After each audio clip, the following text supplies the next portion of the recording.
Welcome everyone to the Firebase for Earth event empowering land restoration with technology. Thank you for joining this movement, organized by the Community Women Plus in Firebase in commemoration of World Environment Day. This year, theme focuses on restoring lands, helping the certification, and strengthening some resilience under the slogan "Our lands, our future," and we are the generation restoration. We are the first generation to experience the effects of environmental degradation, and we are the last generation that can apply solutions through knowledge, our will, and action to stop environmental degradation. We cannot go back in time, but we can grow forests, revitalize water sources, restore soils, take actions such as using technology for this purpose, from building recycling application, environmental monitoring, sustainable agriculture application, and much more. That is why, as a community, we want to make now tools that can help us in this endeavor. One of them is Firebase, which offers a series of functionalities to build web, mobile application, video games, and to contribute to this purpose for the care and restoration of our land. And today, we have the honor of having Andrea with us, who will talk to us more about functionalities that Firebase offers us. Now, I will introduce Andrea, and welcome, Andrea. She's an engineer and a passionate advocate for diversity in tech and an avid explorer of the natural world. Please join me in giving a warm welcome to our speaker, Andrea Wu. Today, we have the privilege of hearing from an expert in the field of Firebase. Andrea, so welcome, and I want to introduce it's our first live, and it's our event of Women Plus Firebase that we were to merge tech and the environmental. So thank you, Andrea Wu, for being part of this movement. So I wanted to present Andrea. Andrea Wu is a Firebase engineer with a knack of transforming complex ideas into practical solutions for developers. She is prolific content, sharing her knowledge through videos, blog posts, calls, and talks. Her dedication to diversifying the tech industry extends beyond her work at Google, as she actively mentors underrepresented studies and shares her passion for technology through her nomadic lifestyle.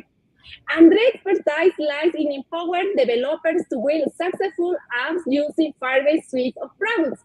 She is particularly passionate about leveraging technology to address environmental challenges. And now she is going to start today with the technology of Firebase. Today, in her talk, Building Apps Using Firebase, Andrea will delve into the world of app development, demonstrating how Firebase can streamline the process and make it more accessible. She'll showcase how various Firebase products such as Authentication, Firestore, storage, cloud functions, machine learning, app hosting, and cloud messaging can be instrumental in building impactful apps that support land restoration and focus on the user. So let's get ready to gain valuable insights into the power of Firebase and its potential to make a real difference in our efforts. Let's give Andrea a big round of applause once again. She will share with us this topic, and thank you for joining us for this inspiring event. Now let's hear from Andrea Wu, and discover how Firebase can empower us to become the generation restoration. You can start, Andrea. Welcome. Hi, everyone. Thanks for having me. Really excited to be here. I really care about the environment, and I really care about Firebase. So this is a good spot to be in. So today I'll be talking about building apps with Firebase. And as Adriana mentioned, I'm an engineer on the Firebase team, and I'm happy to be here today. Hope you're happy to be here too. So let's get started. So let's say we have an idea for an app, and we start thinking about how we want to build it. Let's start by looking at a pretty common app architecture. So most apps need data, so there's a database. Users probably want to access that data, so there's some kind of authentication system. For big files that we probably want some kind of media server, and then an API server is going to combine all of this good stuff into something a client app finds useful. But here's the thing, our idea is a really good one. And that means we need to start thinking about what happens when it starts to grow. Since our idea is great, a lot of people are going to want to use our app. Suddenly, this architecture diagram brings up all kinds of questions as we're starting to think about scaling. What about new platforms? Is our server secure? Is the database fast enough? How do we scale our API server? Can our media server store terabytes of data? With all of these concerns, we might forget that the reason we started going down the spiral of worries is that we had a great idea to begin with, and we want to implement that idea. If only there were something that would let us do this more easily. Something where we can trust that things will keep running smoothly if our app goes viral and can scale from one user to millions of users without us having to adjust any infrastructure. Do we have any ideas on what could help us?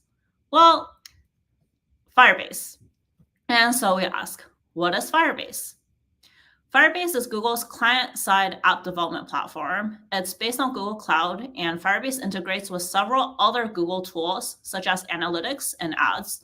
And of course, it's built on Google infrastructure, so it's designed to scale automatically. And regardless of what platform you want to build it on, Firebase supports a lot of different client app platforms.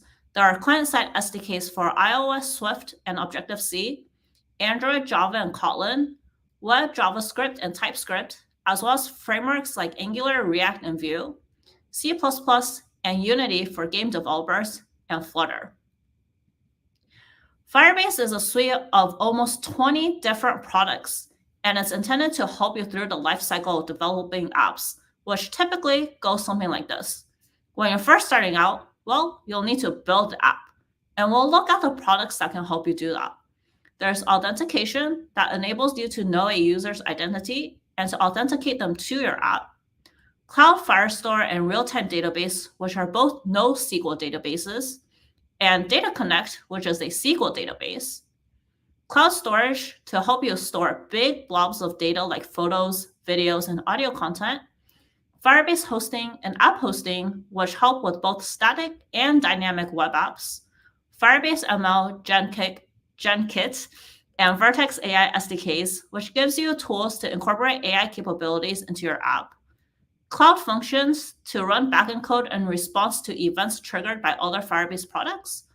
AppCheck helps protect your API resources from abuse by preventing unauthorized clients from accessing your backend resources. And extensions help deploy functionality to your app quickly with pre-packaged solutions. That's a lot of products. After your app is built and deployed, you can make sure it runs smoothly and delivers the smoothest experience to your users. You can monitor its performance by using Crashlytics, performance monitoring, and Google Analytics. If any bugs arise, you can use TestLab to test those fixes on all different types of devices that you may not have lying around at home. Once ready for release or re-release, app distribution helps with distributing your apps to trusted testers. Once that app is running smoothly, you may want to grow your app to attract more users as well as retain the users you already have. To do so, there's cloud messaging to send notifications if you want to remind users about purchases or events, A/B testing to test any change before rolling it out to all of your users, and remote config for serving different user experiences based on user properties without needing to ask your users to download a new version of your app. As you can see, Firebase has a large variety of products, and the good part is you can pick and choose which ones would help you most in your app. To clarify, you'll still need to write code for your app, as Firebase is not a platform to help you generate app code, but you can spend your time focusing on your features and your users instead of infrastructure. To use any Firebase product, you'll likely have to install the Firebase SDK for whatever platform you're using to build your app, and most of these products entail just a few lines of code to get the functionality up and running. All right, so now that we know what Firebase is, let's talk about using it to build out a new app. Before we do that, let's introduce what we're trying to do. We're going to build an expense tracker.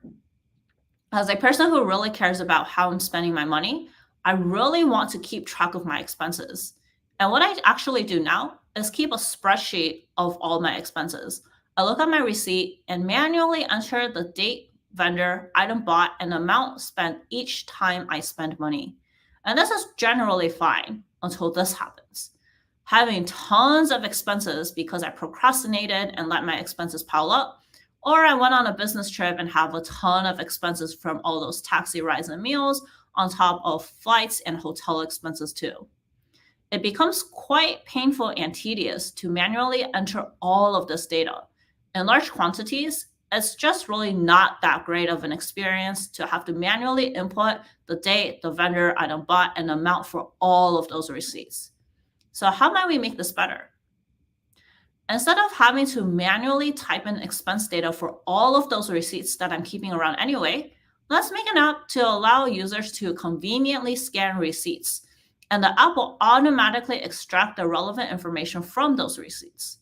That way, the app does all the work with just an uploaded receipt image, and it can send extracted information to the user for verification. The user no longer needs to do any of the manual work other than taking a picture of a receipt. So what are our app requirements going to look like? Well, first, users will be able to upload images, either by taking a photo through their camera or by choosing an image they already have on their phone. Then, our app needs to find and extract the text, also known as optical character recognition, or OCR for short.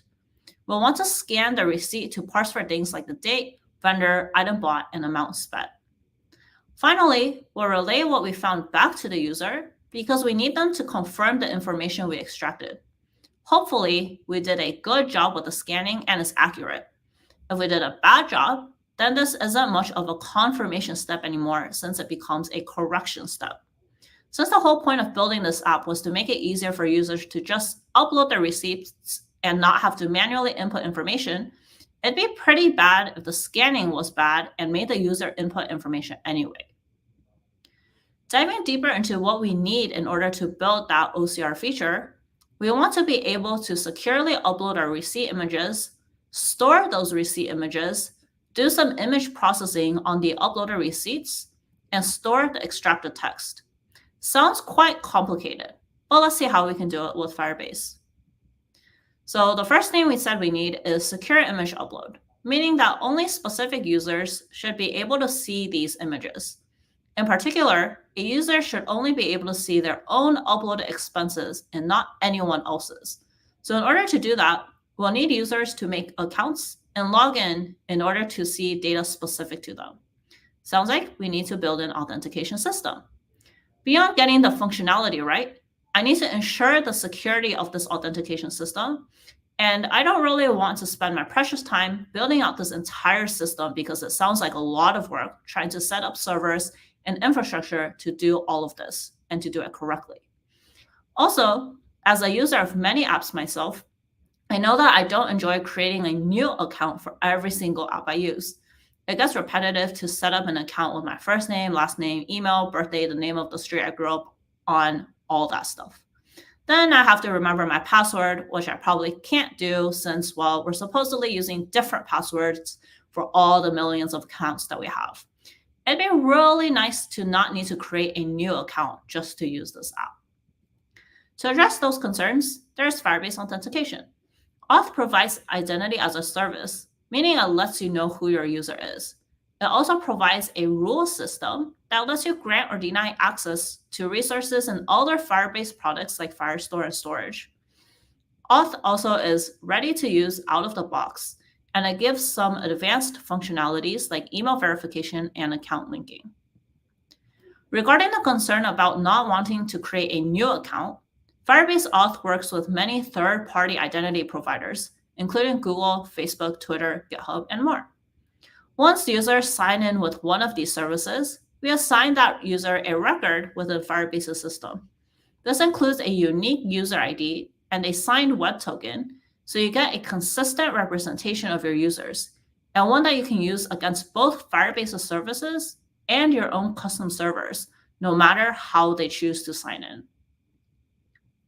So let's see how we can, in code, have a user create an account using email and password, log in with that account information, sign in with a third-party provider in the case that they don't want to create a new account, and check whether the user is logged in. As a side note, you don't need to worry about copying down any of this because it's all in the Firebase documentation. So first, let's talk about enabling our users to create accounts via email and password. To create a user with email and password, we'd first have to make some pages or screens for the user to create an account, as shown here. Assuming the users fill in both the username and password, we can then write some Firebase auth code to create an account. Taking the email and password from the previous screens, we can call create user with email and password, which will result in either a successful creation of the account or it'll error. If it errors, we can handle the errors here. If it succeeds, we'll be able to see the user's new account in Firebase Console, which is a web portal to let you see what you've been doing with Firebase for your project. So in this case, we'll be able to see all the users who just created an account, what provider they used, the date the account was created, and the unique user ID that can identify this user throughout your app. All right, so that was how you implement code to enable a user to create an account. What if you need them to sign in with that already created account? Let's say this is our login screen, and the user again types in the necessary information. Upon pushing the submit button, we can call sign in with email and password, and again pass in the email and password from the screen, and this will again result in either success or an error. Now let's say our users don't want to create a new account to use this app, so we'll let them sign in with a provider. As shown here, we need to create an instance of the provider object. Here we're using the Google provider object, which says that we want to use Google to sign in. If you wanted to use Facebook, Twitter, GitHub, and so on, you would use those respective providers here. Next, let's actually make the user authenticate.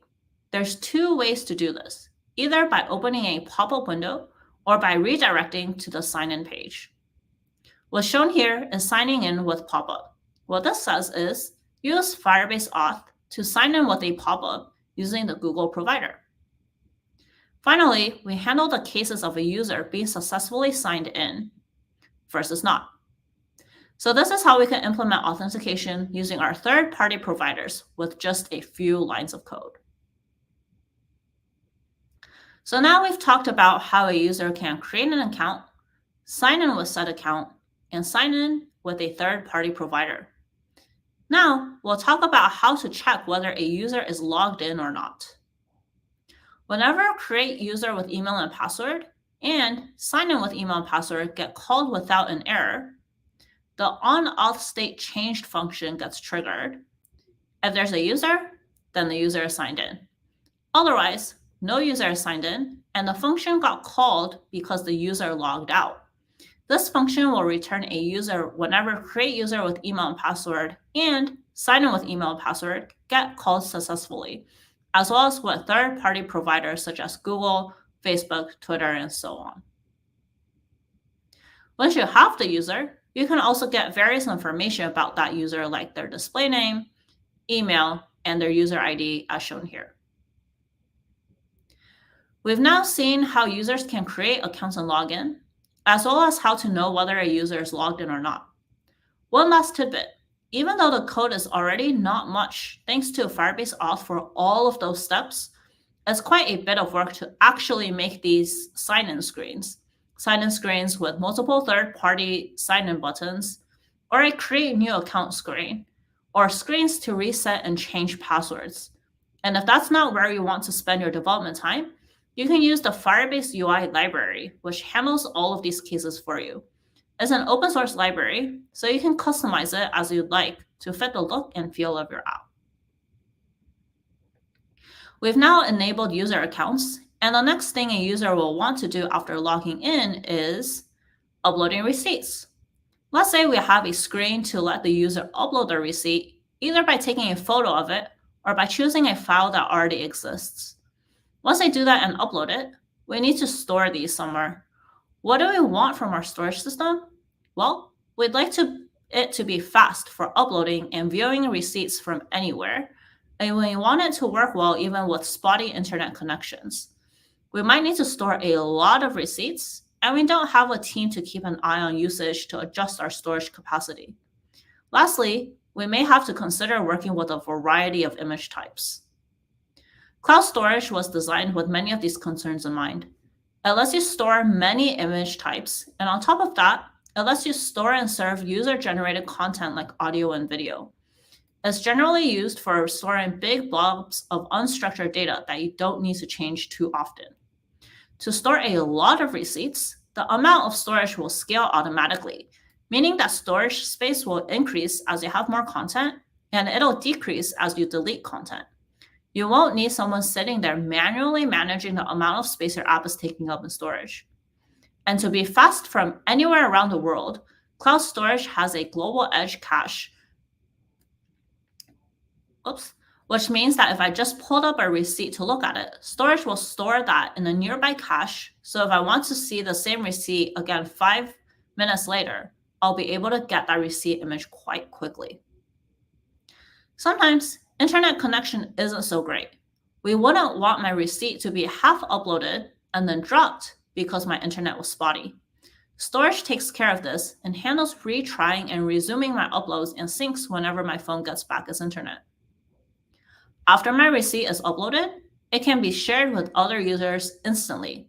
So this means that if my parents wanted to look at my receipts for whatever reason, they can right after I upload it. But I don't want to just let anyone be able to see my receipts. There are security rules I can set to protect it, and these rules can say who is allowed to read and write certain files in cloud storage.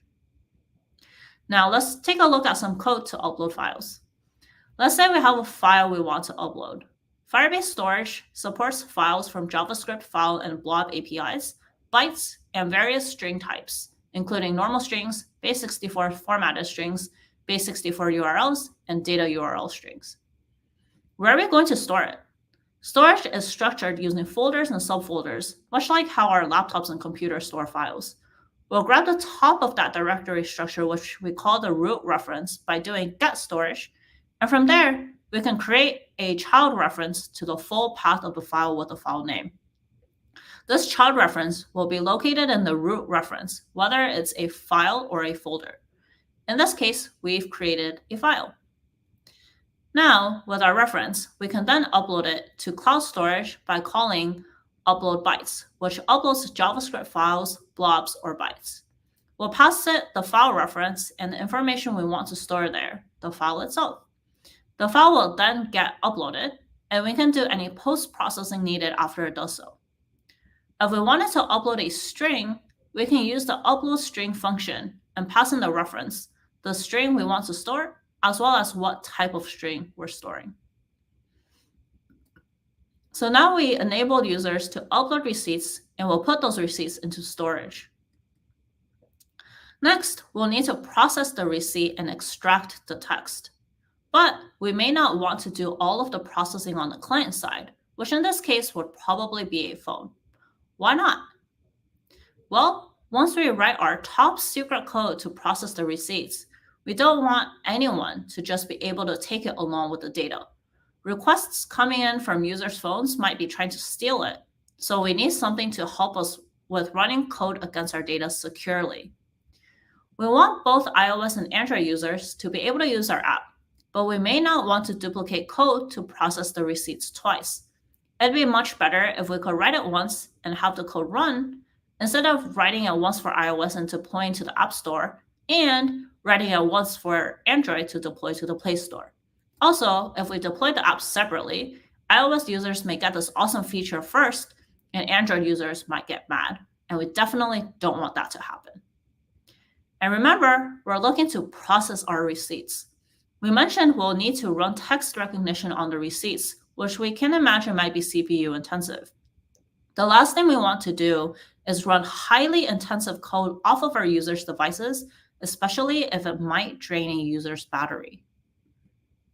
Cloud Functions essentially enables you to run backend code in the cloud in a secure environment, and you can write it once for both iOS and Android. To run the code, you can trigger it based on platform events or a HTTP request on both platforms, and since it's running on the cloud off of the user's device, this will not be hard on their devices.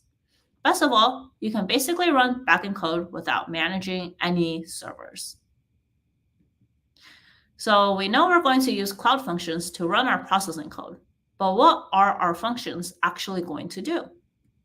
Well, we need some machine learning to help us extract the numbers from the receipt, also known as optical character recognition, or OCR. We want to get this automatically done, but I don't really know how to do machine learning. Machine learning is not a trivial task, and usually a team will need a data scientist or a ML expert to build and train these models. And in order to serve these models dynamically, we'd have to build up the infrastructure to do that. And that's before we even write the client code to interact with the model and generate predictions. This sounds like a really involved and long task, which we might not want to handle ourselves. Instead of building out our own models, we can use Firebase machine learning to help us. What is Firebase machine learning? It uses some of Google's best machine learning models to help with different ML capabilities, depending on what features you're looking to add to your app. It can recognize text or barcodes from an image, translate text to a different language, or identify important objects in a photo. No ML experience is needed. Just call these Google Cloud Vision natural language APIs in your app, and you're good to go. While these libraries can be useful in many situations, what if you have machine learning needs that don't fall into one of these categories? Well, Firebase ML provides convenient APIs that help you use your custom TensorFlow light models in your mobile apps. To do OCR for our expense tracker app, we can use text recognition. So now we've used machine learning to extract text from the uploaded receipt. What's next? After we get that text back, we need to put it somewhere in a secure environment. There will probably be a lot of extracted text, and we want this text to be quickly accessed from anywhere in the world. Where should we put it? Cloud Firestore is a good option. It is a NoSQL database where you can store data like strings, numbers, and whatever your app requires. Firestore is used more for structured data that you might be changing often. As a clarification, earlier we talked about storage, which we used to store the receipt images. Storage is usually used to store big chunks of data like images, audio, and video.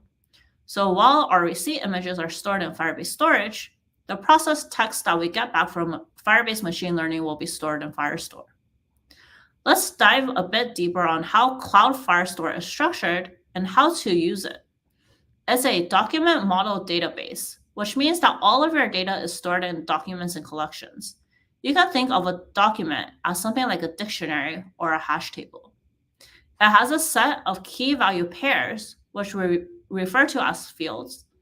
And the values here can be a number of different types, anything from strings to numbers to binary values to JSON-y looking objects called maps. So here we have the document containing the fields we saw on the previous slide. Each of these documents is stored in a collection. Documents can't contain other documents, but they can point to collections that contain other documents, which can point to subcollections, and so on. So in our example, each document will contain information from one uploaded receipt. Here are some examples of what that might look like. Each receipt document contains some values, including the user as identified by their user ID given in Firebase Auth, date, amount, vendor, item, and whether the user has verified these details yet. All of these will go into one collection, a collection containing all receipts. With code, it'll look like this. First, we'll add a document using add doc, and the first argument is which collection to put the document. We're going to put it in a collection named receipts. What are we adding to each document in the collection? Well, we want to add the key value pairs that we see in this receipt. We also want to say whose receipt it is, And we'll do that by using the user ID provided by Firebase Authentication earlier. When the document is successfully added, we can do something with that. And when there's an error, we can handle it as well. In the Firebase console, this is what Firestore looks like. Here's the receipts collection. And the document name is a random string made up by Firestore, which automatically gets generated when add is called. Inside this document, you can see all the fields put in when add_doc was called. Now that we've added the extracted text for our expense tracking app into our database, how do we get that data out of the database in order to send to the user to ask them to verify the amount? Since we want to get not all of the receipts that exist in the collection, but instead only want a specific user's receipts, we'll write a query to do that. We'll use Firestore's query function with the first argument saying where to look. In this case, we'll want to look in the receipts collection. The other arguments for the query function will be our queries, and we can use where, which takes a field to filter on, a comparison operator, and a value. In this case, we want to get all of the receipts where the user ID equals the function's UID parameter. We also only want to get the documents that the user has not verified, so we'll have another query where we check for that. With that query, we can use the getDocs function to get the documents that satisfy that query from the receipts collection. With what we get back, we can then loop through each of the documents and send the information to the user to verify. With all of this data stored in Firestore, you might be thinking about how secure this data is. Just like for storage, you can write security rules for Firestore, so while clients can talk to the database directly, you can still make sure they only get access to the documents they're supposed to see or modify. As a side note, in Firebase, we actually have two database products.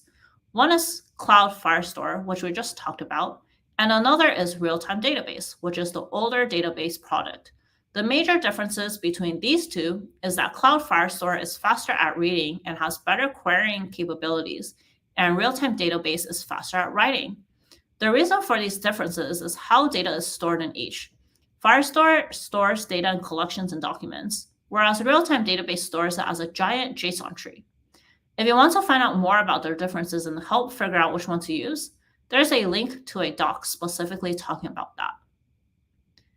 Also, I lied. We actually have 3 database products, the newest of which is Data Connect. And so to kind of go on a bit of a further tangent, it seems like 2 databases is probably enough to go around. But as I mentioned, we just released this new database called Data Connect, and I want to tell you a bit about that.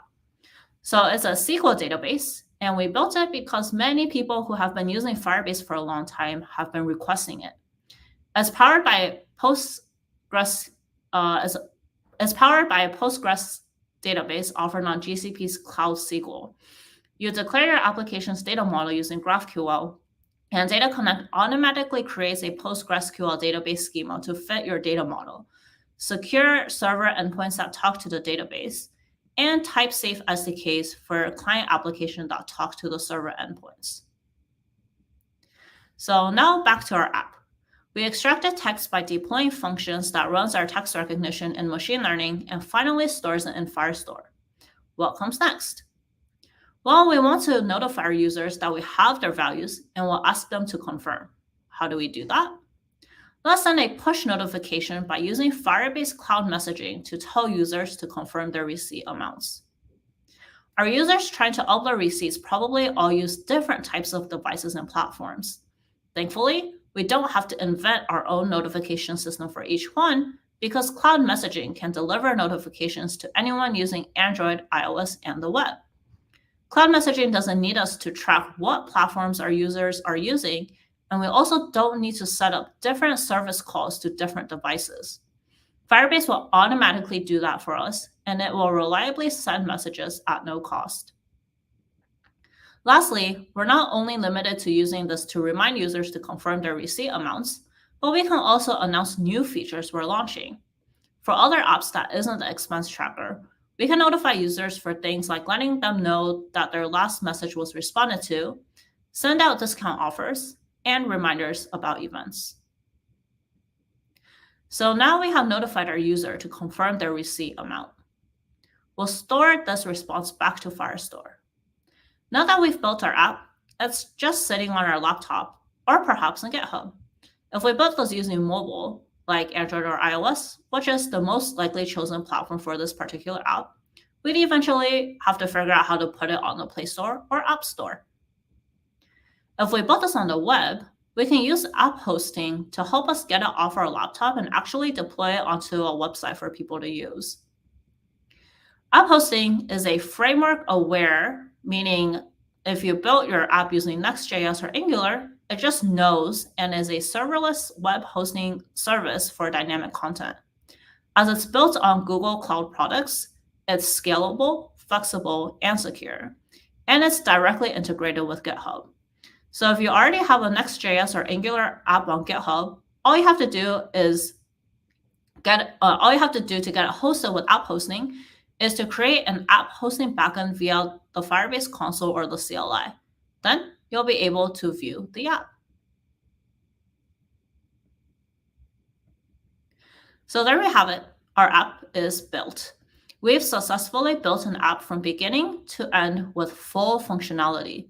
We let users log in via authentication, upload receipt images, which then get stored in storage, trigger functions to do OCR using Firebase machine learning to extract details from the receipts, which then get stored in our Firebase database. Next, we run some functions based on values being written into Firestore to automatically send a cloud message to a user to have them confirm their receipt amount.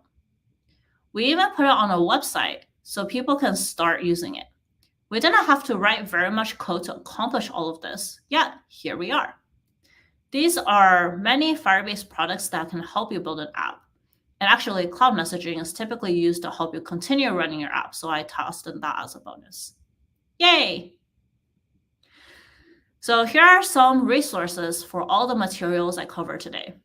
Here's a link to the Firebase website, and there you can see an overview of all of our products in detail. Each product has a lot of documentation and guides you through that particular product. All the code I showed you today is on our documentation somewhere. Here's our official Firebase YouTube channel where we show and step you through different Firebase use cases and help you with specific products. You may or may not see me in some of those videos.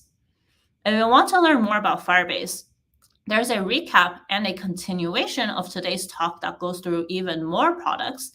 And if you want to follow along in an app with a real web app, I made a series diving deeply on how to use Firebase with building an expense tracker with React. Here's our Firebase blog, and I get a lot of questions on cost, so here's a link to how pricing works. Many Firebase products don't have a cost until you reach a certain threshold, and typically you won't have to pay anything until you reach a lot of users. Lastly, you can always use your favorite search engine to find out more information about Firebase, as is a pretty well-supported community. Thanks for attending today. Hope you learned and hope to see you build something with Firebase. Thank you so much, Andrea. Thank you for the presentation, and we are ready to use Firebase and many functionalities that you show us. So thank you. And we have questions, Andrea, please. We have some questions. We are some curious about your experience with Firebase, Andrea. We would like to know, to share with our audience, we would like to know, what was your first app with Firebase? Sorry, the question is, what is the first app I built with Firebase? Yeah. Oh, that's a hard one. I remember going to my first event where I had to help people with Firebase. And this was when I was still a software engineer. So currently I'm a developer relations engineer on Firebase. And I was working on predictions, which no longer exists.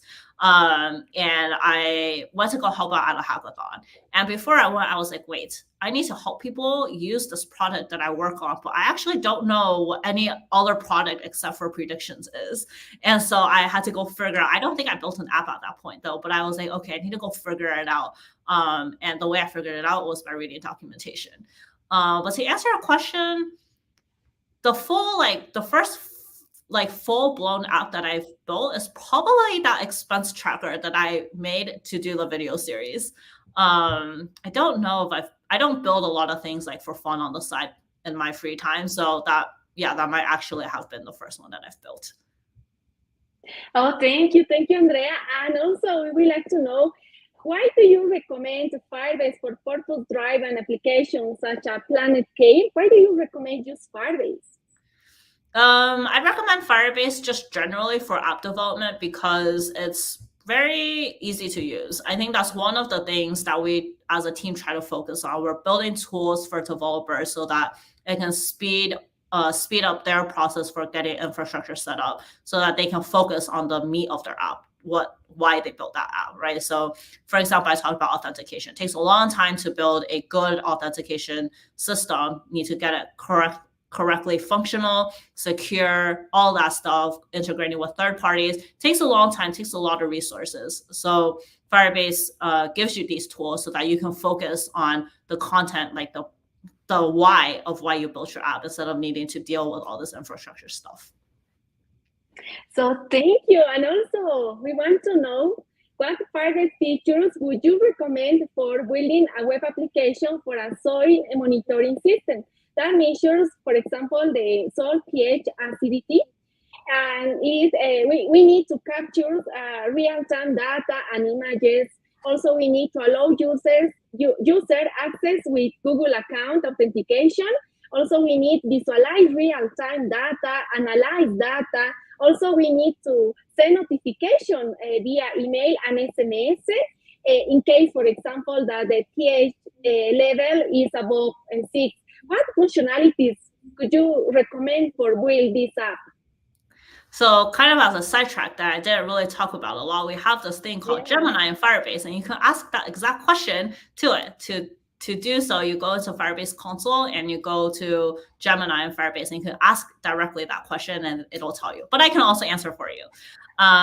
So I don't remember exactly everything that you mentioned, but storing data would be helpful, it sounds like. So Firestore, as I talked about. Depending on the type of data and like how relational the data is, you might want to choose Firebase Data Connect, which is a SQL database, versus Firestore, which is a NoSQL database. So it depends on how you want to structure your data, I guess. I also heard notifications. So we have cloud notifications, or sorry, cloud messaging is a product that we have to help you send notifications to your users. I think I also remember hearing the word images. So to store images, I would recommend storing that in cloud storage. So thank you, Andrea, for sharing your experience with us. It's an honor having you in this event, Firebase for Earth, building apps with Firebase for the restoration of our land, to contribute with the development of our country, of our planet. So thank you so much, Andrea. Could you please send a message, a final message for our audience that are seeing a recommendation or something that you want to share with us? And also, would you like to share something with us? Yeah, does it have to be Firebase related? Like something Firebase related, I assume. Okay, yes, related to Firebase. Yeah, try it out. If you've never heard of it, our documentation is great. We have a lot of great videos. Our blog is also great. There's a lot of resources out there to get you started. And we're always excited to see what you build. So yeah, let us know. Thank you so much, Andrea. Thank you for being part of Firebase for Earth. So see you in the next events. We want to have you in our events because it's great hearing you. You motivate us. So thank you so much, and see you in other events. Thank you, Andrea. Thank you. Thank you all. We finished our event. Thank you for being part of Firebase for Earth. See you in other videos.